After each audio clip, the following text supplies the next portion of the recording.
मसीह के जिंदा और जलाली नाम में आप सबको सलाम। आज हम थॉमस यानी तोमा की बाइबल स्टोरी देखेंगे। अगर आप चैनल पर नए हैं, चैनल को सब्सक्राइब करें और बेल आइकन को जरूर ऑन करें। आइए हम अपनी वीडियो को शुरू करते हैं।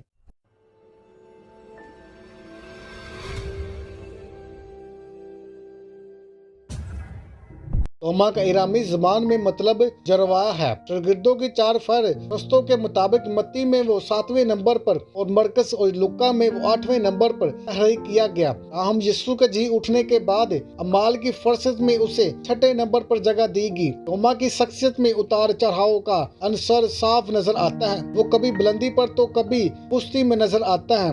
बाज़ उलमा का ख्याल है कि उसकी सेहत अच्छी ना थी, मगर अपनी तमाम तर खामियों के बावजूद वो दिलेर और वफादार शख्स था। खुदावंद यीशु की मकबूलियत के साथ साथ इसकी मुखालफत में भी इजाफा हो रहा था। अपनी खिदमत के आखिरी दिनों में यहूदा में आना खतरे से खाली न था, लेकिन उसे जरूर यहूदियों में आना था कि लाजर को जिंदा करे। इस मौका पर सारे शागिर्द तो परेशान थे, लेकिन तोमा ने हिम्मत से काम लिया और यीशु की हिमायत में नारा बुलंद किया कि आओ हम भी चले ताकि उसके साथ मरे। यीशु के जी उठने पर तोमा ने शक किया और कहा कि जब तक मैं उसके हाथों में मैखों के सुराग न देख लूं, उन मैखों को शाखों में अपनी उंगली न डाल लूं और अपना हाथ उसकी पसली में न डाल लूं, हरगिज़ यकीन न करूंगा। चुनांचे उसका शक दूर किया गया जब यीशु तोमा समेत दोबारा शागिर्दों पर जाहिर हुआ और तोमा से कहा गया बेइत्तेकाद न हो बल्कि इत्मीनान रख। बाद में तोमा ने इकरार किया कि यीशु ही मेरा खुदावंद खुदा है। रिवायत है कि तोमा ने बाबल में कलीसिया कायम की और फिर हिंदुस्तान और एस्कला